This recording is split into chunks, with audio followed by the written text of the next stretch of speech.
রসায়ন বন্ধু চ্যানেলে স্বাগত। আজকে আমরা একটা নতুন চ্যাপ্টার শুরু করব। বাতাসে ফোলানো বেলুন কিছু সময় পরে চুপসে যায় কেন বলো তো? ক্লোরিন গ্যাস, ঝাঁঝালাযুক্ত ক্লোরিন গ্যাস বাতাসের চেয়ে 2.5 গুণ ভারী। ক্লোরিন গ্যাসের বোতলের ছিপি ঘরের এক কোণায় খুলে দিলে কি হবে? গোটা ঘর ঝাঁঝালা গন্ধে ভরে যায়। বাতাসের চেয়ে তো ভারী, তবুও কি করে গ্যাসটা ছড়িয়ে পড়ে? এরকম গ্যাসের বিভিন্ন ধর্ম নিয়ে আমরা এই চ্যাপ্টার আলোচনা করব। আমরা শুরুটা করব পদার্থের 3টি ভৌত অবস্থা নিয়ে। আমরা জানি পদার্থের 3টা ভৌত অবস্থা হয়। বলে পদার্থ কি? গ্যাসীয়, তরল, এই কথাগুলো আমাদের জানা আছে। কঠিন হতে পারে, কিন্তু কিসের ভিত্তিতে ভাগ করা হয় বলো তো? গ্যাসীয়, তরল, কঠিন। এই যে পদার্থকে আমরা 3টা ভাগে ভাগ করি, কিসের ভিত্তিতে? মনে রাখবে, দুটো জিনিসের ভিত্তিতে। একটা হলো আন্তরাণবিক আকর্ষণ বল, একটা হলো আকর্ষণ বলের ভিত্তিতে, আর একটা হলো তাপীয় শক্তি। মনে থাকবে, এই দুটো শক্তি ভিত্তিতে আকর্ষণ বল পদার্থ গঠনকারী কণাগুলোকে কাছাকাছি রাখার চেষ্টা করে। আকর্ষণ বল গঠনকারী কণাকে কাছাকাছি রাখার চেষ্টা করে, গঠনকারী কণাকে কাছাকাছি রাখার চেষ্টা করে, কাছাকাছি রাখতে চায়। মনে থাকবে। আর তাপীয় শক্তি গঠনকারী কণাকে দূরে সরাতে চায়। বোঝা গেছে? তাহলে পদার্থ গঠনকারী যে কণাগুলো আছে, সেই পদার্থ গঠনকারী কণার ক্ষেত্রে মনে রাখবে যে এরা গ্যাসীয়, তরল বা কঠিন বিভিন্ন ধরনের হয়। এই কথা বোঝা গেছে? কিসের ভিত্তিতে? এদের আকর্ষণ বল আর তাপীয় শক্তির ভিত্তিতে। আকর্ষণ বল পদার্থ গঠনকারী কণাগুলোকে কাছাকাছি রাখার চেষ্টা করে, আর তাপীয় শক্তি কণাগুলোকে পরস্পর থেকে দূরে সরাতে চায়, এবং এর ফলস্বরূপ 3টা অবস্থার সৃষ্টি হতে পারে। বোঝা গেছে এমন কথাটা? 3টা অবস্থার সৃষ্টি হবে। কীরকম? যেমন গ্যাসীয় পদার্থের ক্ষেত্রে আমরা যদি দেখি, গ্যাসীয় পদার্থ যদি হয়, তো পদার্থ গঠনকারী কণাগুলোর যখন কি হয়, আকর্ষণ বলের তুলনায় আকর্ষণ বল অপেক্ষা তাপীয়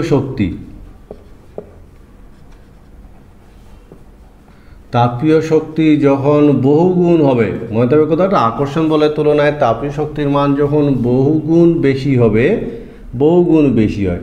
আকর্ষণ বল অপেক্ষা তাপীয় শক্তি বহুগুণ বেশি। ঠিক আছে? এক্ষেত্রে এদের কোনো নির্দিষ্ট আকার বা আয়তন থাকে না। আকার আয়তন থাকে না। তখন পদার্থের এই অবস্থাটাকে বলা হয় গ্যাসীয় অবস্থা। কোনো একটা পদার্থকে যদি আমরা যত বড় পাত্রে রাখি কিনা, গোটা পাত্রটাই আয়তনে দখল করে, পদার্থের এই অবস্থাটাকে বলা হয় গ্যাসীয় অবস্থা। ফলে আজকে থেকে মনে রাখবে, পদার্থ গঠনকারী কণাগুলোর আকর্ষণ বলের তুলনায় যখন তাপীয় শক্তির মান বহুগুণ বেশি হবে, তো যে অবস্থাটা সৃষ্টি হয় তাকে বলা হয় গ্যাসীয় অবস্থা। অর্থাৎ এই অবস্থায় কণাগুলোর কোনো নির্দিষ্ট আকার আয়তন থাকে না, সমগ্র পাত্রের আয়তনটাই তারা দখল করে। কিন্তু তরল অবস্থা কখন সৃষ্টি হবে? তরল অবস্থা, তরল যখন কি হবে, আকর্ষণ বলের মান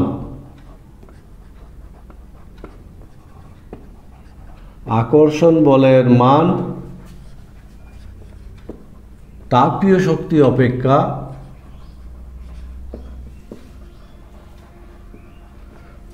শক্তি অপেক্ষা তুলনামূলক বেশি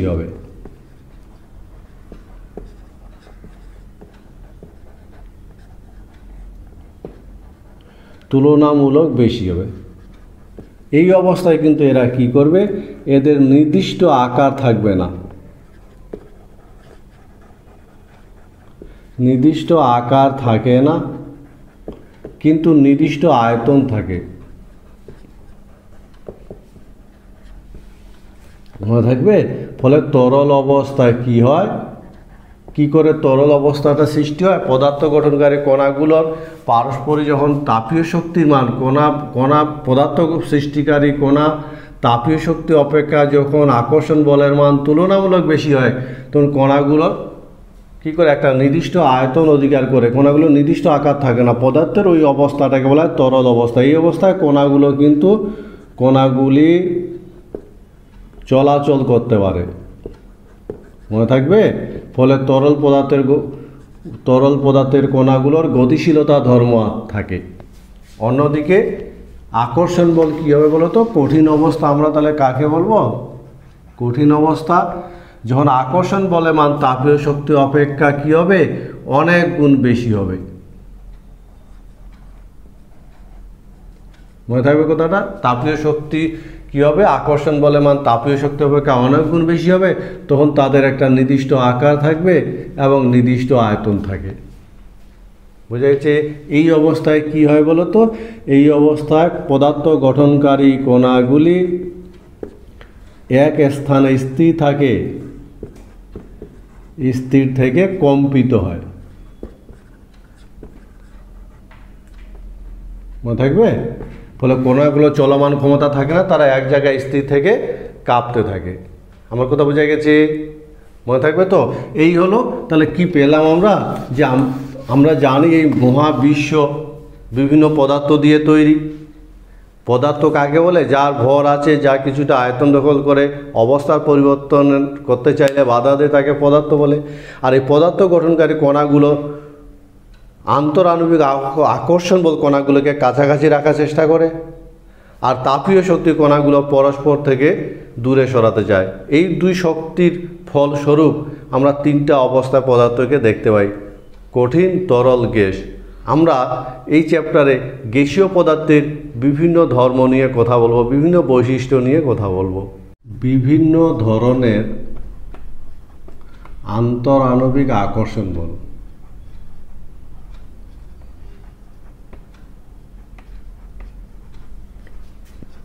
গ্যাসীয় কণাগুলোর মধ্যে বিভিন্ন ধরনের আকর্ষণ বল কাজ করে, আমরা সেই সম্পর্কে একটা ধারণা তৈরি করার চেষ্টা করব। একটা সিলিন্ডারের মধ্যে গ্যাসীয় পদার্থের কণাগুলো যদি থাকে, বিভিন্ন ধরনের গ্যাসের কণা একসঙ্গে যদি থাকে, তাহলে বিভিন্ন ধরনের আকর্ষণ বলের কিন্তু আমরা দেখতে পাই। ঠিক আছে?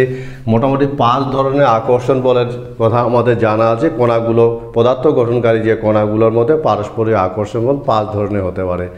যেমন আহিত ডাইপোল, তাৎক্ষণিক আহিত ডাইপোল, তাৎক্ষণিক আহিত ডাইপোল একরকম, dipole dipole, dipole induced dipole, আয়নিক ডাইপোল, আবার হাইড্রোজেন বন্ধন। এই 5 ধরনের আকর্ষণ বলের মধ্যে প্রথম 3টা আকর্ষণ বলকে বলা হয় ভ্যান ডার ওয়ালস আকর্ষণ বল। আর আমরা এই 3টা আকর্ষণ বল নিয়ে একটু কথা বলবো। যেমন প্রথম আকর্ষণ বল, তাকে লন্ডন বলও বলা হয়। মনে থাকবে? লন্ডন বল। কিভাবে এই বলের সৃষ্টি হয়? যদি কোনো অণু বা পরমাণুর, মনে রাখবে, অণু বা পরমাণুর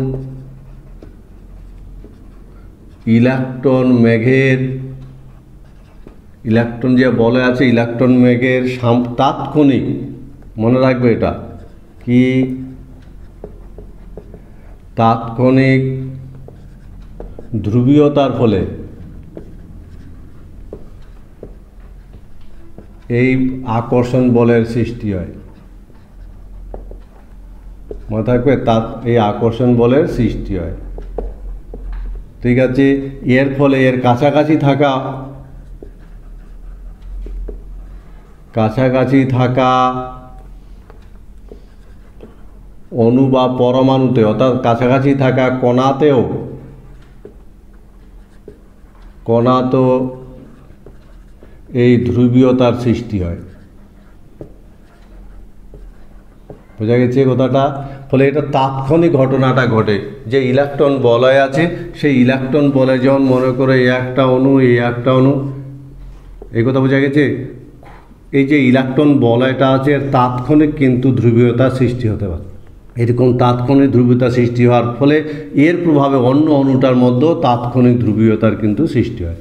তখন এই বলটাকে, এদের মধ্যে যে আকর্ষণ বল, একে বলা হবে লন্ডন বল। বোঝা গেছে কথাটা?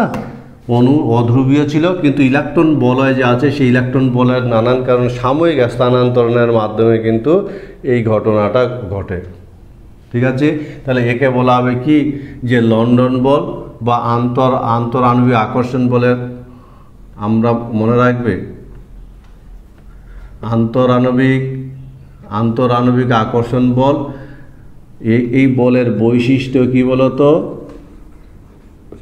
এই বলের বৈশিষ্ট্য হলো, মনে রাখবে যে আকার বৃদ্ধির সঙ্গে বৃদ্ধি পায়। লন্ডন বলের বৈশিষ্ট্য আকার বৃদ্ধির সঙ্গে এই বলের মান বৃদ্ধি পাবে। বুঝা গেছে? লন্ডন বলের মান আকার বৃদ্ধির সঙ্গে বৃদ্ধি পায়, 1 নম্বর বৈশিষ্ট্য। 2 নম্বর, কণাগুলোর মধ্যে দূরত্ব আর হলে আকর্ষণ বলের মান কত হবে? আকর্ষণ বল 6 আর এর 6 পাওয়ারের ব্যস্তানুপাতিক হবে। 3 নম্বর বৈশিষ্ট্য, এই আকর্ষণ বলের মান প্রায় 0.02 থেকে 20 কিলোজুল পার মল হয়। এই হলো লন্ডন বলের বৈশিষ্ট্য, মনে থাকবে। তাহলে বিভিন্ন ধরনের আন্তরাণবিক আকর্ষণ বল গ্যাসীয় পদার্থের কণাগুলোর মধ্যে ক্রিয়াশীল হতে পারে। এর মধ্যে এক ধরনের আকর্ষণ বলের নাম হলো লন্ডন বল, মনে রাখবে। কি হতে পারে? তাৎক্ষণিক ধ্রুবীয়তার সৃষ্টি হতে পারে, তার পাশে থাকা অনুভূত মধ্যেও সেই ধ্রুবীয়তার সৃষ্টি হবে। এর ফলে আকর্ষণ বলকে বলা হয় লন্ডন বল। এ ধরনের বলের বৈশিষ্ট্য, এই কণা দুটোর মধ্যে দূরত্ব যদি আর হয় তাহলে আকর্ষণ বল হবে 6 পাওয়ারের ব্যস্তানুপাতিক। আকার বৃদ্ধির সঙ্গে এই ধরনের আকর্ষণ বলের মান বৃদ্ধি পায়, আর এই আকর্ষণ বলের মান প্রায় 0.02 থেকে 20 কিলোজুল পার মলের মতন হয়। ডাইপোল আকর্ষণ বল, এটা আরেক ধরনের আকর্ষণ বল, ডাইপোল মনে থাকবে। এটা কিন্তু ধ্রুবীয় অণুর মধ্যে আমরা এটা দেখতে পাই। ধ্রুবীয় অণু কোনগুলো ধ্রুবীয় অণু বলতো? যেমন H2O, যেমন অ্যামোনিয়া ইত্যাদি। এই সমস্ত গ্যাসীয় কণার মধ্যে ডাইপোল আকর্ষণ বল কাজ করে। ডাইপোল অণুগুলোর মধ্যে একটা ধ্রুবীয় অংশ থাকবে, বোঝা গেছে? ফলে এদের মধ্যে যে আকর্ষণ বলটা, এই আকর্ষণ বলটাকে বলা হয় ডাইপোল আকর্ষণ বল। ঠিক আছে, এই ধরনের আকর্ষণ বলের বৈশিষ্ট্য কি হবে বলো তো? তাহলে আমরা এই মুহূর্তে কি দেখছি যে গ্যাসীয় পদার্থ গঠনকারী কণাগুলোর মধ্যে যে বিভিন্ন ধরনের আকর্ষণ বল কাজ করে, সেই আকর্ষণ বলগুলো দেখছি আমরা। প্রথমে যেটা দেখলাম লন্ডন বল, এবার দেখছি ডাইপোল আকর্ষণ বল। এই ধরনের আকর্ষণ বল, এদের মান কিন্তু লন্ডন বল অপেক্ষা বেশি, মনে থাকবে। লন্ডন বল অপেক্ষা এই ধরনের আকর্ষণ বলের মান বেশি, এবং আকর্ষণ বলটা কি হবে? 6 পাওয়ারের ব্যস্তানুপাতিক, দূরত্বের 6 পাওয়ারের ব্যস্তানুপাতিক হয়, মনে থাকবে। আর কি হয়? এই যে আকর্ষণ বলের মান এই 5 থেকে 25 আকর্ষণ বলের মান কিলোজুল পার মল হয়। ঠিক আছে, তাহলে কি দাঁড়ালো? ডাইপোল আকর্ষণ বল ধ্রুবীয় অণুগুলোর মধ্যে ক্রিয়াশীল হয়, এবং এই আকর্ষণ বলের মান লন্ডন বল অপেক্ষা বেশি, এবং এদের মধ্যে যে দূরত্ব আছে তা 6 পাওয়ারের ব্যস্তানুপাতিক। আমরা আরেক ধরনের আকর্ষণ বলের কথা দেখব, যেখানে ধ্রুবীয়, মনে থাকবে কথাটা কি, ডাইপোল আর আহিত ডাইপোল।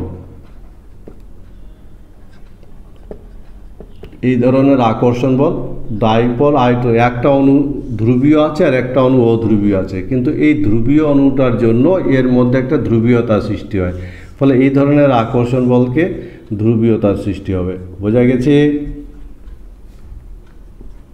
এই ধরনের আকর্ষণ বলকে আমরা বলবো ডাইপোল আহিত ডাইপোল। ধ্রুবীয় অধ্রুবীয় উদাহরণ হিসাবে যেমন জল, আয়োডিন। ঠিক আছে, এই ধরনের আকর্ষণ বলের মধ্যে সৃষ্টি হয়। আকর্ষণ বলের মান কত হবে? এই আকর্ষণ বল 6, প্রতি ক্ষেত্রে 6 পাওয়ারের কিন্তু দূরত্ব যে আছে সেই দূরত্বের 6 পাওয়ারের সমানুপাতিক। বোঝা গেছে? আকর্ষণ বল হবে। এবং এই আকর্ষণ বলের মান কত হবে বলো তো? আকর্ষণ বলের মান প্রায় 2 থেকে 10 কিলোজুল পার মল। তো এই হলো ডাইপোল আহিত ডাইপোল, যেখানে যেমন একটা উদাহরণ দিলাম, যেমন জল হলো ধ্রুবীয় অণু, আয়োডিন অধ্রুবীয় অণু, ফলে এদের মধ্যে যে আকর্ষণ বলটা কাজ করবে সেটা হলো ডাইপোল আহিত ডাইপোল। আমার কথা বোঝা গেছে? আর এদের দূরত্বে 6 পাওয়ারের ব্যস্তানুপাতিক এবং এদের মানটা প্রায় 2 থেকে 10 কিলোজুল পার মোল। এই হলো বিভিন্ন ধরনের আন্তঃআণবিক আকর্ষণ বল গ্যাসীয় পদার্থগুলোর মধ্যে ক্রিয়াশীল থাকে। তোমরা বলতে পারবে যে আমরা যদি বলি এই যে ফ্লোরিন আছে, ঠিক আছে, আয়োডিন আছে, ক্লোরিন এবং ব্রোমিন, এদের লন্ডন বলের ক্রমানুসারটা কীরকম হবে? লন্ডন বলের ক্রমানুসার কি হবে? গ্যাসীয় পদার্থের ভৌত ধর্ম। গ্যাসীয় পদার্থ, বিভিন্ন গ্যাসীয় পদার্থের রাসায়নিক ধর্ম ভিন্ন ভিন্ন হলেও প্রায় সব ধরনের গ্যাসীয় পদার্থের ভৌত ধর্ম একই ধরনের হয়। আমরা এরকম কিছু ভৌত ধর্ম এবং পরিমাপযোগ্য কিছু ভৌত ধর্মের ধারণা তৈরি করব, যেমন আকার আয়তন। গ্যাসীয় পদার্থের আকার আয়তন, তো মনে রাখবে গ্যাসীয় পদার্থের কণাগুলোর গতিশক্তির মান অনেক বেশি হয়, তাপীয় শক্তির মান আন্তঃআণবিক আকর্ষণ বলের তুলনায় বহুগুণ বেশি হয়। ফলে এই গ্যাসীয় পদার্থের কোনো নির্দিষ্ট আকার বা আয়তন থাকে না। মনে থাকবে কথাটা, গ্যাসীয় পদার্থের কোনো নির্দিষ্ট আকার আয়তন থাকবে না। যে পাত্রে রাখা হবে সেই পাত্রের গোটা পাত্রটার আয়তন গ্যাসীয় পদার্থ অধিকার করে। একটা ছোট্ট অল্প পরিমাণ গ্যাস এইটুক পাত্রের মধ্যে যেটুকু গ্যাস আছে এটাকে যদি বড় পাত্রে স্থানান্তরণ করা হয় তবুও গোটা পাত্র অধিকার করে। ফলে গ্যাসীয় পদার্থের কোনো নির্দিষ্ট আকার বা আয়তন হয় না। ঠিক আছে, বোঝা গেছে তো? গ্যাসীয় পদার্থের ঘনত্বের কথা যদি বলি, বলতো গ্যাসীয় পদার্থের ঘনত্ব কীরকম হবে? আমরা জানি ঘনত্ব সমান ভর বাই আয়তন, মনে থাকবে? তো গ্যাসীয় পদার্থের ক্ষেত্রে কি হয় বলতো? একক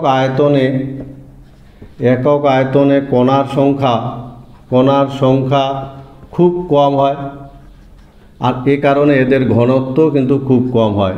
মনে থাকবে?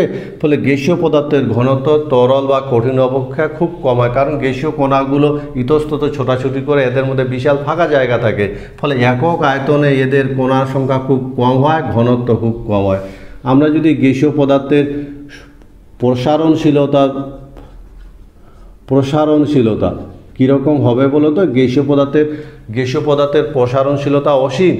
গ্যাসীয় পদার্থ একদম ছড়িয়ে পড়তে পারে। মনে করো এইটুক জায়গায় ছোট্ট একটা গ্যাসীয় অল্প কয়েকটা কণা আছে, আমরা যদি একটা বড় একটা পাত্রে স্থানান্তরণ করি তবুও তারা কি করবে? গোটা পাত্রটা অধিকার করবে। এই কথা বোঝা গেছে? ফলে গ্যাসীয় পদার্থ প্রসারণশীল এবং এদের প্রসারণশীলতা হলো অসীম। আমরা যদি গ্যাসীয় পদার্থের সংকোচনশীলতার কথা বুঝি, সংকোচনশীলতা,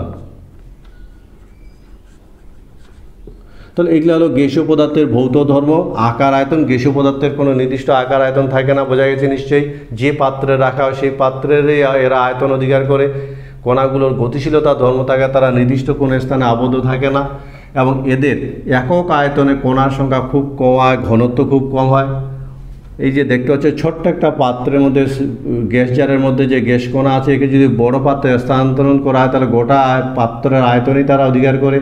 আরও বড় পাত্রে স্থানান্তরণ করে সে গোটা পাত্রটা অধিকার করবে, কারণ এদের প্রসারণশীলতা সীমাহীন। আবার আমরা যদি বড় পাত্রে যে গ্যাসটা আছে সেটাকে যদি চাপ দিই, সংকুচিত করি, তাহলে এরকম ছোট পাত্রে নিয়ে আসা যাবে। ফলে এরা কিন্তু সংকোচনশীল, বোঝা গেছে? ফলে এরা যেরকম প্রসারণশীল ওরকম বিশাল আয়তনে একটা গ্যাসকে চাপ প্রয়োগ করে আমরা ছোট আয়তনে নিয়ে আসতে পারি। ফলে এরা সংকোচনশীলও বটে। এবং এদের কি আছে? এদের চাপ আছে। গ্যাসের কণাগুলো ইতস্তত ছোটাছুটি করে এবং গ্যাসের কণাগুলো যে দেওয়ালে ধাক্কা দেয়, একক ক্ষেত্রফলে যে বল প্রয়োগ করে তাকে চাপ বলে। ফলে গ্যাসীয় কণাগুলোর কিন্তু কী হয়? গ্যাসীয় পদার্থের চাপ থাকে এবং এদের উষ্ণতা হয়, এবং উষ্ণতাটা নির্ভর করে এদের গতিশক্তির উপর। গ্যাসীয় কণাগুলোর গতিশক্তির অধিকারী, ফলে গতিশক্তি বৃদ্ধির সাথে সাথে এদের উষ্ণতা বৃদ্ধি পায়, আর গতিশক্তি হ্রাস পেলে উষ্ণতা হ্রাস পায়। সুতরাং এই ধর্মগুলোকে আমরা গ্যাসীয় পদার্থের ভৌত ধর্ম বলি। মনে থাকবে কথাটা কি? এদের নির্দিষ্ট আকার আয়তন থাকে না, এদের ঘনত্ব খুব কম হয়, এরা সীমাহীন প্রসারণশীল এবং সীমাহীন সংকোচনশীল, এরা চাপের অধিকারী এবং গতিশক্তি বৃদ্ধি বা হ্রাসের সঙ্গে উষ্ণতা হ্রাস বা বৃদ্ধি পায়। এই সমস্ত ধর্মের মধ্য থেকে আমরা 4টা ধর্ম নিয়ে যদি আলোচনা করি, 4টা ধর্মের মান যদি জানা থাকে তাহলে সমস্ত ধর্মের মান নির্ণয় করা হয়। এই 4টা ধর্ম হলো গ্যাসের যে ভর, আয়তন, চাপ, উষ্ণতা। আর এই চারটা ধর্ম নিয়ে আমরা আলোচনা করব। আয়তন ও চাপের একক, এই দুটো একক নিয়ে আমরা একটু দেখব। আমরা জানি গ্যাসীয় পদার্থের যে আয়তন, সেই আয়তনটা কিন্তু কি হতে পারে, এই যে গ্যাসীয় পদার্থের যে আয়তন আছে, এই আয়তনটাকে আমরা বিভিন্ন এককে প্রকাশ করতে পারি এবং বিভিন্ন এককগুলোর পারস্পরিক যে কনভার্সন, সেটা অঙ্ক করার জন্য ভীষণ ইম্পর্টেন্ট। সেজন্য আমরা ছোট্ট একটা ধারণা তৈরি করব আয়তনের বিভিন্ন এককগুলোর মধ্যে পারস্পরিক সম্পর্ক। যেমন 1 লিটার, মনে রাখবে যে 1 লিটার সমান, আবার বলছি যেমন 1 লিটার সমান আমরা বলি 1000 সিসি। এই সিসি কথাটাকে কিন্তু বিভিন্ন সময় বিভিন্নভাবে লেখা থাকে। যেমন মিলিলিটার ml লেখা থাকে, আবার বাংলায় মিলি থাকে, সিসিকে আবার ঘন সেমি কথাটাতে থাকে, আবার অনেক সময় সেমি কিউব থাকে। এরকম নানান নামে থাকতে পারে, সবগুলোর মানে যে একই, এই কথাটা আজকে থেকে বুঝতে হবে। বোঝা গেছে কথাটা? সেই সঙ্গে 1 লিটার সমান 1000 সিসি, এটা মনে রাখবে। আর 1 ঘন মিটার বা 1 মিটার কিউব, 1 মিটার কিউব সমান 10⁶ সিসি সমান 1000 লিটার।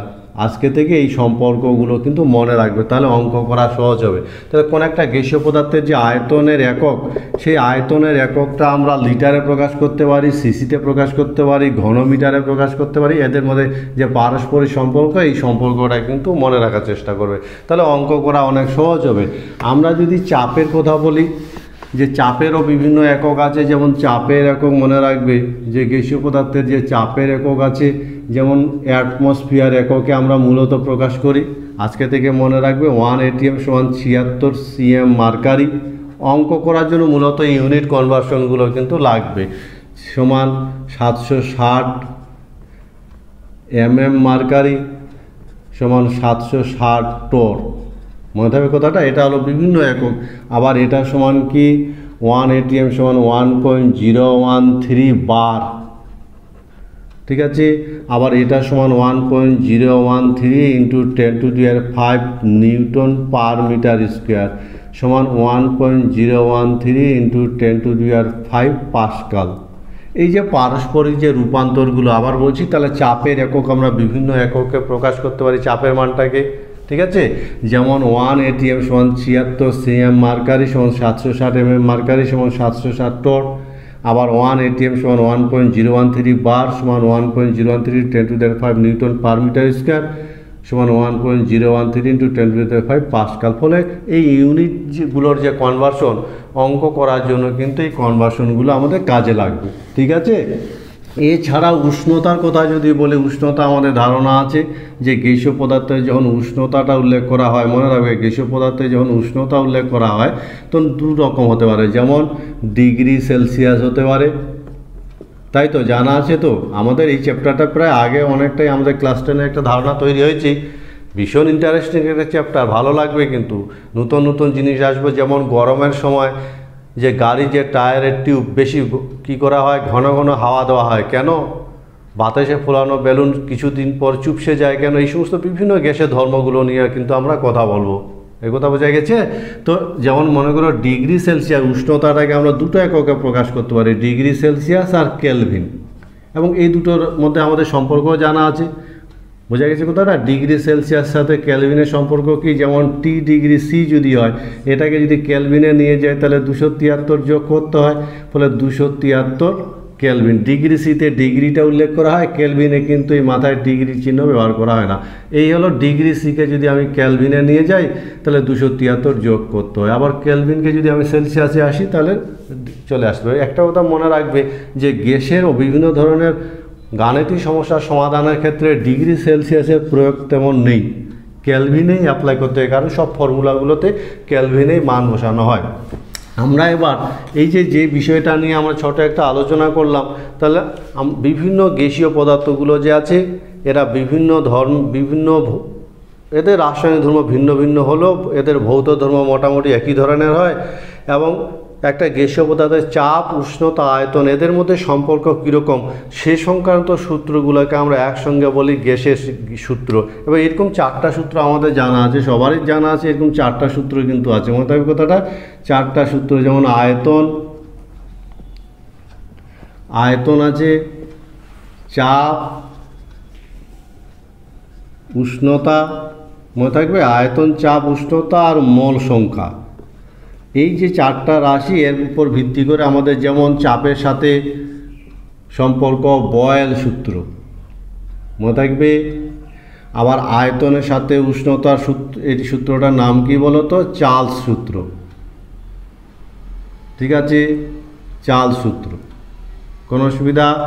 আর আয়তনের সাথে মোল সংখ্যার যে সূত্রটা, এই সূত্রটার নাম হলো অ্যাভোগাড্রো সূত্র। ফলে এগুলাকে গ্যাস সূত্র বলা হয়। এবং উষ্ণতার সাথে যে চাপের সূত্রটা, এই সূত্রটাকে বলা হয় গে-লুসাক সূত্র। গে-লুসাক সূত্র। সুতরাং এই একটা গে-লুসাক সূত্র, একটা অ্যাভোগাড্রো সূত্র, একটা বয়েলের সূত্র, একটা চার্লসের সূত্র, এই চারটা সূত্রকে একসঙ্গে আমরা বলি গ্যাসের সূত্র। যারা গ্যাসের যে উষ্ণতা, আয়তন, চাপ ইত্যাদির মধ্যে সম্পর্ক, এই সূত্রগুলো থেকে জানা যায়। আমরা এবার একটা একটা করে সূত্র দেখব। বয়েল সূত্র সবারই তো জানা সূত্রটা, তারপরে আমরা কিন্তু পড়ব। বয়েল সূত্র, স্থির উষ্ণতায়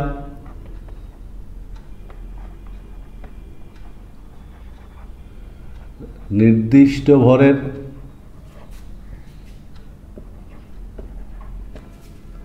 গ্যাসের আয়তন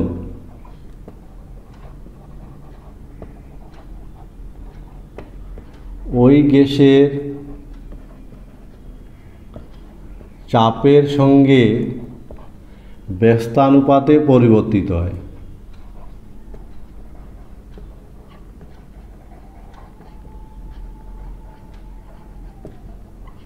এই হলো বয়েলের সূত্র, আমরা ক্লাস 10-এ পড়েছি। আর একবার সূত্রটাকে আমরা একটু ঝালিয়ে নিলাম। ঠিক আছে, তাহলে একটা স্থির উষ্ণতায় নির্দিষ্ট ভর, এই দুটো রাশি হলো বয়েলের সূত্রের ধ্রুবক। উষ্ণতাটা স্থির থাকবে এবং গ্যাসের ভরটাই নির্দিষ্ট হবে। ফলে এই দুটো রাশি মনে রাখবে, বয়েলের সূত্রে এই দুটো রাশি ধ্রুবক, এবং এই সূত্রটাকে বলা হয় বয়েলের সূত্র। আমরা বয়েলের সূত্রের গাণিতিক রূপ দেখব, গাণিতিক রূপ। ঠিক আছে, আমরা ধরে নিলাম, কি ধরে নিলাম? ধরা যাক স্থির উষ্ণতায় এটা নির্দিষ্ট ভরের গ্যাস, নির্দিষ্ট ভরের গ্যাসের আমরা আয়তন ধরে নিলাম, আয়তন ভি, এবং গ্যাসের চাপ পি। ফলে বয়েলের সূত্র থেকে কি বলতে পারবো বলো তো? বয়েলের সূত্রানুসারে কি বলেছে? ব্যস্তানুপাতিক হবে। বয়েলের সূত্র অনুসারে তার কী হবে? পি ভেরিজেস 1/v, অথবা কি হবে? P ভেরিজেস k/v। কে একটা ধ্রুবক, একে সমানুপাতিক ধ্রুবক বলা হয়। সমানুপাতিক ধ্রুবক মনে থাকবে। কে এর মান কিসের উপর নির্ভর করে বলো তো? গ্যাসে বলতে পারবে কে এর মান কিসের উপর নির্ভর করবে? কে এর মান নির্ভর করে উষ্ণতা আর গ্যাসের ভরের উপর নির্ভর করে, ভরের উপর নির্ভর। ঠিক আছে, কে এর মান নির্ভর করবে এখান থেকে। তাহলে পিভি সমান কি হবে? কে। এটাকে বলা হয় বয়েলের সূত্রের গাণিতিক রূপ। ঠিক আছে, এই জায়গা থেকে আমরা আরেকটা অবস্থা কনসিডার করতে পারি। আমরা যদি দেখি কোনো গ্যাসের আয়তন, কোনো গ্যাসের চাপ যদি P1 থেকে পরিবর্তিত হয় P2 হয়, এবং এর ফলে যদি গ্যাসের আয়তন V1 থেকে V2 হয়, তাহলে বয়েলের সূত্র থেকে আমরা লিখতে পারবো P1 V1 সমান P2 V2। এই ফর্মগুলোকে বলা হয় গাণিতিক রূপ। ভালো করে মনে রাখবে, বোঝা গেছে কথাটা? তাহলে এই হলো বয়েলের সূত্রের গাণিতিক রূপ। এখান থেকে আমরা কে এর তাৎপর্য দেখব। নিশ্চয়ই বোঝা গেছে এই জায়গাটা, ক্লাস 10-এ এগুলো ছিল। তারপর একবার ভালো করে দেখে নিবে এই যে বয়েলের সূত্রের কে এর তাৎপর্য, যে ধ্রুবকটা আমরা পেলাম সেই ধ্রুবক এর তাৎপর্য কি। বলো তো কে দ্বারা কি বোঝায়? বলতে পারবে কে এর তাৎপর্য কি হবে? ঠিক আছে, দেখো আমরা কি পেলাম? পি ভি সমান কে। অর্থাৎ কে সমান কি পিভি, পিটা কি গ্যাসের চাপ আর ভিটা হলো আয়তন, তাই কিনা বলো। এবার চাপ মানে কি বল বাই ক্ষেত্রফল, একক ক্ষেত্রফলে প্রযুক্ত বলকে চাপ বলে, আর আয়তনের মাত্রা হলো দৈর্ঘ্য কিউব। তাহলে বল বাই ক্ষেত্রফল মানে কি দৈর্ঘ্য স্কোয়ার ইন্টু দৈর্ঘ্য কিউব। ঠিক আছে, কি হবে বল ইন্টু দৈর্ঘ্য, দৈর্ঘ্য অর্থাৎ সরণ, বোঝা গেছে। আর এটাকে কি বলা হয় কার্য। তাহলে অ্যাকচুয়ালি কেটা কি বোঝাচ্ছে কার্য বোঝাচ্ছে, অর্থাৎ কে এর ভৌত তাৎপর্য তাহলে কি হবে কোনো গ্যাস দ্বারা যে চাপ আয়তনিক কার্য, চাপ আয়তনিক কার্য হলো কে, অর্থাৎ কে দ্বারা কি বোঝায় চাপ আয়তনিক কার্যটাকে বোঝায়। ঠিক আছে, তাহলে বলো তো যদি তাই হয় তাহলে সিজিএস পদ্ধতিতে কে এর একক কি হবে আর, যেহেতু কার্য, বোঝা গেছে কথাটা। তাহলে বলো তো তোমরা এসআই পদ্ধতিতে কে এর একক কি, এসআই পদ্ধতিতে কে এর একক কি হবে। আমরা চলে যাব এর পরের অংশ। তাহলে নিশ্চয়ই বোঝা গেল এটা গাণিতিক রূপ, এবং গাণিতিক রূপ থেকে কে এর আমরা ভৌত তাৎপর্য পেলাম, সেই সঙ্গে বিভিন্ন পদ্ধতিতে কে এর একক পেলাম। আমরা এবার বয়েলের সূত্রটাকে ব্যাখ্যা করব, কিভাবে বয়েলের সূত্রটাকে ব্যাখ্যা করা যায়। ধরে নিলাম স্থির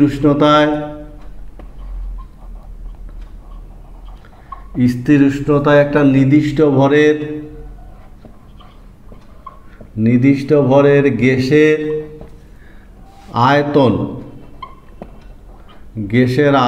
আয়তন ধরে নিলাম ভি, এবং গ্যাসের চাপ ধরে নিলাম পি।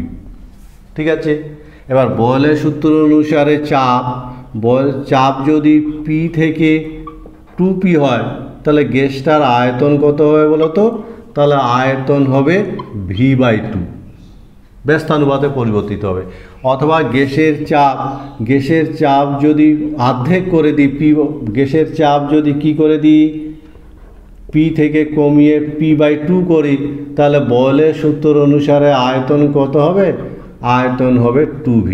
এটা হলো বয়েলের সূত্রের ব্যাখ্যা। কি তাহলে বলো তো বয়েলের সূত্রটাকে আমরা কীভাবে ব্যাখ্যা করতে পারি। কোনো একটা গ্যাসের যদি আমরা ধরে নিই নির্দিষ্ট উষ্ণতায় একটা নির্দিষ্ট ভরের গ্যাসের আয়তন যদি হয় ভি এবং চাপ যদি হয় পি, তাহলে বয়েলের সূত্র অনুসারে সেই চাপের মান পি থেকে যদি 2p হয়, দ্বিগুণ করে দেওয়া যায়, তাহলে তার আয়তন কি হয়ে যাবে, আয়তন ভি থেকে হয়ে যাবে v/2। বোঝা গেছে না, বোঝা গেছে কথাটা। একই রকম যদি তার চাপের মান পি থেকে যদি অর্ধেক করে দেওয়া যায়, p/2 করে দেওয়া যায়, তাহলে তার আয়তন কি হয়ে যাবে, ভি থেকে 2v হয়ে যাবে। এই হলো আমরা এইভাবে বয়েলের সূত্রটাকে ব্যাখ্যা করতে পারি। বোঝা গেছে। আমরা এবার বয়েলের সূত্রে দেখব যে লেখচিত্রের সাহায্যে বয়েলের সূত্রটাকে আমরা উপস্থাপনা দেখব। লেখচিত্রের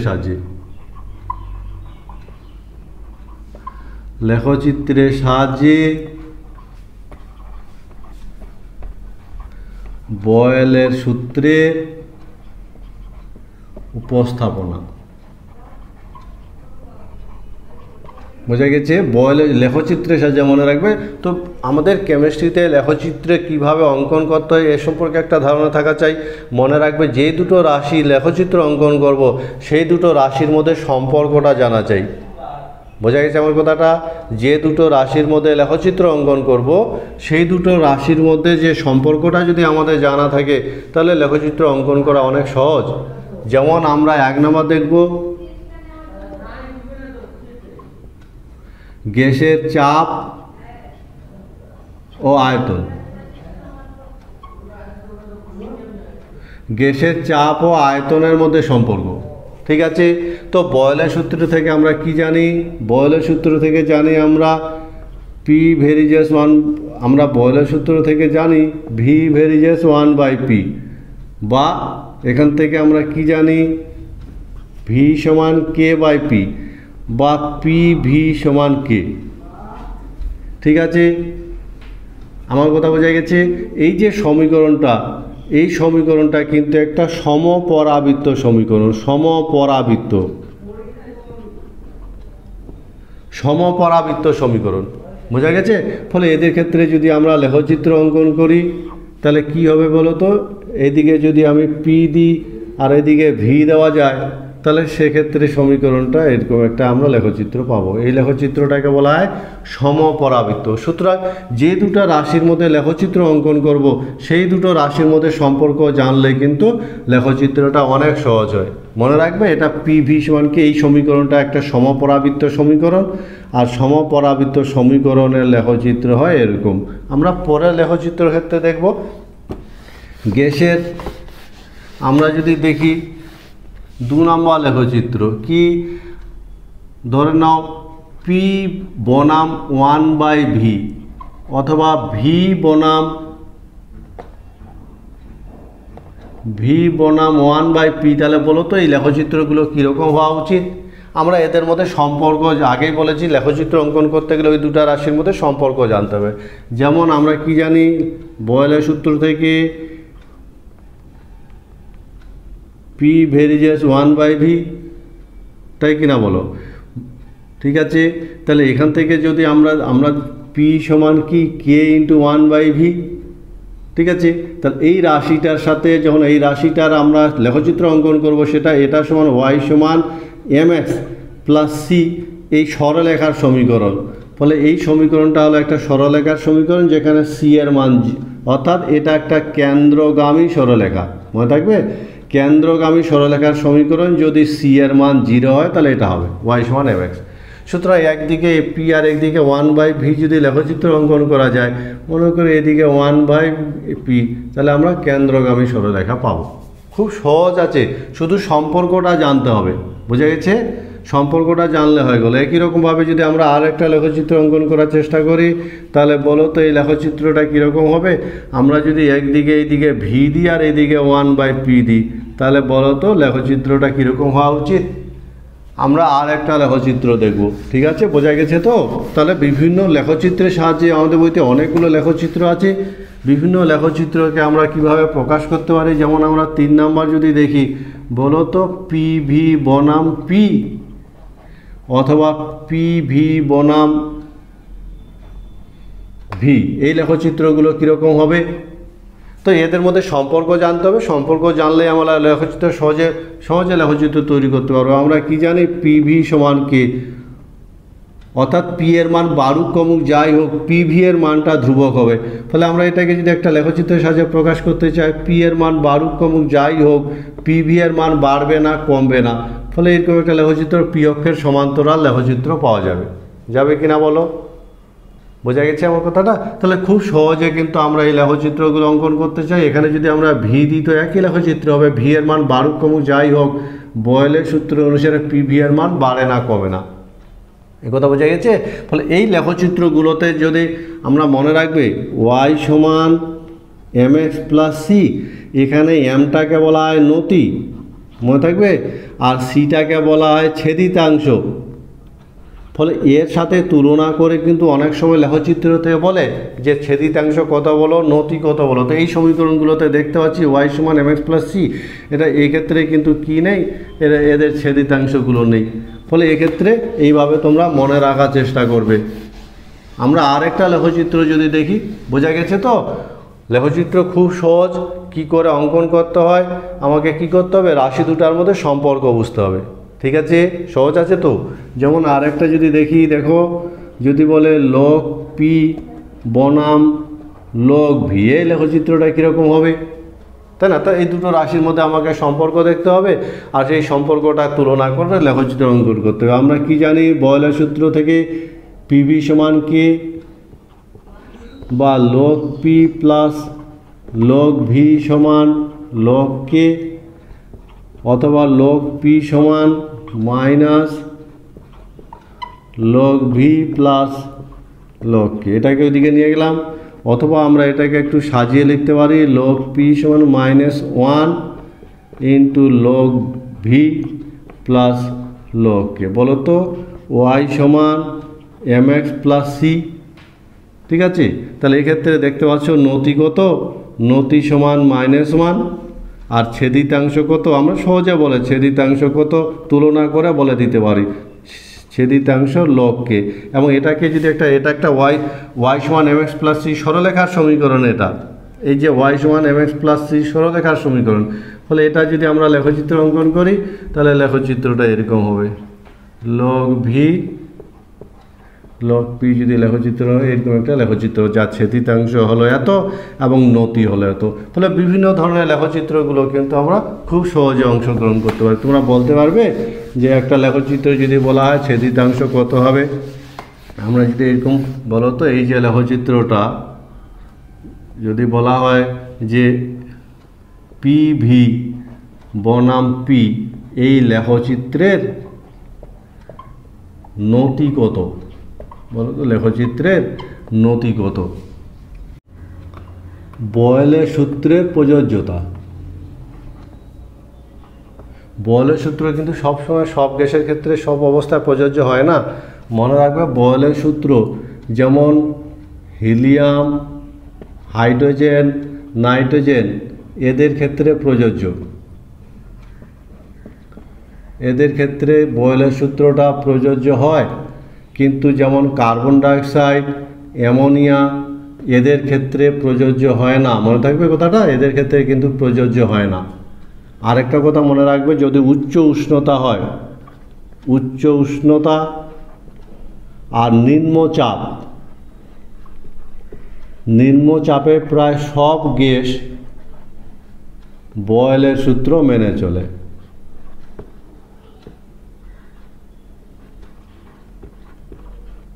বোঝা গেছে? তাহলে এই হলো বয়েলের সূত্রের প্রযোজ্যতা। মনে রাখবে ভালো করে, এই গ্যাসটার এই যে সূত্রটা চাপের সাথে আয়তনের ব্যস্তানুপাতিক সম্পর্ক, এটা কিন্তু সব গ্যাসের ক্ষেত্রে সব অবস্থায় প্রযোজ্য হয় না। এরকম হালকা গ্যাসগুলো বয়েলের সূত্র খানিকটা মেনে চলে, কিন্তু ভারী গ্যাসগুলো বয়েলের সূত্র সাধারণ অবস্থায় মেনে চলে না। আর উষ্ণতা যদি খুব বেশি হয় আর চাপ যদি খুব কম হয়, তখন কিন্তু কী হয়, প্রায় বেশিরভাগ গ্যাসই, মোটামুটি সব গ্যাসে বয়েলের সূত্র মেনে চলে। এবার বয়েলের সূত্রে যদি আমরা আণবিক ব্যাখ্যা করি তাহলে কী হবে বলো তো? বয়েলের সূত্রের আণবিক ব্যাখ্যা, আণবিক ব্যাখ্যা তো আমরা জানি পদার্থ গঠনকারী কণাগুলো, গ্যাসীয় কণাগুলো কী করে, অনবরত ছোটাছুটি করে, তাই কি না? এবং এরা ছোটাছুটি করার ফলে দেওয়ালে একক ক্ষেত্রফলে যে চাপ বল প্রয়োগ করে সেটাকে তার চাপ বলে। বুঝে গেছে? এবার আমরা যদি কি করি, পাত্রের আয়তনটাকে অনেক বড় করে দিই, তাহলে এখানে যে হারে দেওয়ালে সংঘর্ষ ঘটে তার তুলনায় এখানে কী হবে, সংঘর্ষের সংখ্যাটা হ্রাস পাবে। একক ক্ষেত্রফলে যে কণার সংখ্যা যে হারে ধাক্কা দিচ্ছিল সেই কণার সংখ্যা হ্রাস পাবে এবং ধাক্কাটাও ধীরে হয়ে যাবে। ফলে এক্ষেত্রে আয়তন বেড়ে যাওয়ার ফলে, আয়তন বৃদ্ধি পাওয়ার ফলে কী হবে, চাপ হ্রাস পাবে। বোঝা গেছে কথাটা? এটা হলো আণবিক ব্যাখ্যা। তাহলে আণবিক, আবার বলছি, যখন এই যে একক ক্ষেত্রফলে গ্যাসের কণাগুলো যে বল প্রয়োগ করে সেটাকে চাপ বলা হয়।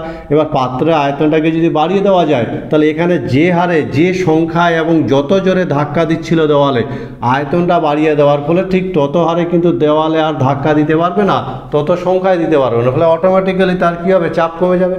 অন্যদিকে আমরা এর পাত্রের আয়তনটাকে যদি আরও ছোট করে দিই, তাহলে এই কণাগুলো যে হারে দেওয়ালে ধাক্কা দিচ্ছিল, যে সংখ্যায় ধাক্কা দিচ্ছিল তার থেকে অনেক বেশি সংখ্যায় এবং অনেক বেশি জোরে দেওয়ালে ধাক্কা দিবে। ফলে স্বাভাবিকভাবে কিন্তু তার ক্ষেত্রে কী হবে, ভি হ্রাস পাওয়ার ফলে পি বৃদ্ধি পাবে। এই হলো এর আণবিক ব্যাখ্যা। বোঝা গেছে? তাহলে একটা নির্দিষ্ট যে দেখতে হচ্ছে একটা আয়তনে একটা গ্যাসীয় পদার্থ আছে, তার আয়তনটাকে যদি বাড়িয়ে দেওয়া যায় অটোমেটিক তার চাপ কমে যাবে, তার আয়তন যদি কমিয়ে দেওয়া যায় অটোমেটিক তার চাপ বেড়ে যাবে। এটাকে আমরা আণবিক ব্যাখ্যা বলে থাকি। কোনো অসুবিধা? বোঝা গেছে তো? এবার আমরা দেখব গ্যাসের ঘনত্ব, চাপের সঙ্গে ঘনত্বের সম্পর্ক, চাপের সঙ্গে ঘনত্বের সম্পর্ক। তা আমরা ধরে নিলাম স্থির উষ্ণতায়, স্থির উষ্ণতায় একটি গ্যাসের ভর এম, আয়তন ভি, চাপ পি আর ঘনত্ব ডি। ঠিক আছে? তাহলে গ্যাসের ঘনত্ব যদি ডি হয় তাহলে ডি সমান কী হবে বলতো, ভর বাই আয়তন। অর্থাৎ ভি সমান কী হবে m/d। ঠিক আছে, এবার আমরা আবার চার্লস বয়েলের সূত্র থেকে কি জানি, বয়েলের সূত্র থেকে জানি PV সমান K, অর্থাৎ ভি সমান K/P। ভি এর মানটা এখানে বসিয়ে দিলে আমরা কি পাবো, তাহলে m/d সমান K/P, তাই হবে কিনা বলো। ঠিক আছে, অথবা আমরা কি বলতে পারবো যে d/m সমান P/K, অথবা d/P সমান m/K। m/K দুটোই ধ্রুবক, তাহলে এটাকে আমরা এটা সমান ধ্রুবক। বোঝা গেছে নিশ্চয়ই। তাহলে এখান থেকে আমরা কি বলতে পারবো, d সমান P ইন্টু d/P সমান ধ্রুবক, অর্থাৎ d সমান একটা ধ্রুবক আমি ধরে নিলাম K প্রাইম, ধ্রুবক ধরে নিলাম, তাহলে K প্রাইম। বোঝা গেছে তো। তাহলে d সমান কি K প্রাইম ইন্টু P, এটাকে যদি তুলে দেওয়া যায় তাহলে কি পাবো, d সমানুপাতিক P, অর্থাৎ কোনো গ্যাসের ঘনত্ব তার চাপের সাথে সমানুপাতিক। বোঝা গেছে, বোঝা গেছে তো। কোনটা জায়গা বোঝা গেল না, আমরা ধরে নিলাম নির্দিষ্ট উষ্ণতা একটি গ্যাসের ভর m, আয়তন চাপ ঘনত্ব ধরে নিয়ে আমরা এই সম্পর্কটা পেলাম। সুতরাং কোনো একটা গ্যাসের চাপ যদি P থেকে P1 হওয়ার জন্য ঘনত্বের পরিবর্তন D থেকে D2 হয়, তাহলে সেক্ষেত্রে আমরা কিন্তু বলতে পারবো P1/P2 সমান D1/D2। এটা হলো ঘনত্বের আর একটা সম্পর্ক। বোঝা গেছে। আমরা যদি একটা বলতে পারবে তোমরা যে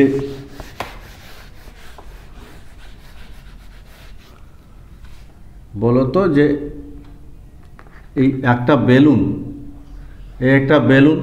ঠিক আছে, বেলুনে যখন ফুলানো হয় তখন ভিতরে তার চাপও বৃদ্ধি পায় কিনা বলো, চাপ বৃদ্ধি পায়, আবার আয়তনও বৃদ্ধি পায় কিনা আগে বলো। একটা ফুটবল বা একটা বেলুন যখন আমরা বাতাস ঢুকাই তখন তার আয়তনটাও বেড়ে যায়, চাপও বেড়ে যায়, কিন্তু বয়েলের সূত্র বলছে আয়তন বাড়লে চাপ কমবে। তাহলে এই ঘটনাটা আমরা কীভাবে ব্যাখ্যা করব, প্রবলেমটা বোঝা গেছে। যে একটা ফুটবল যখন পাম্প করা হয় তখন তার ভিতরের বাতাস আয়তনও বাড়ে, চাপও বাড়ে, কিন্তু বয়েলের সূত্র বলছে চাপ বাড়লে আয়তন কমবে। এটা কিভাবে ব্যাখ্যা করব, তো মনে রাখবে এই ঘটনাটা কি বয়েলের সূত্রের বিরোধী, তো মনে রাখবে ঘটনা বয়েল সূত্রের বিরোধী নয়, মনে থাকবে বিরোধী নয়। কি হয়, এখানে বয়েল সূত্র প্রযোজ্য হয় না, মনে থাকবে কথাটা। কেন, কারণ এখানে ভর স্থির থাকে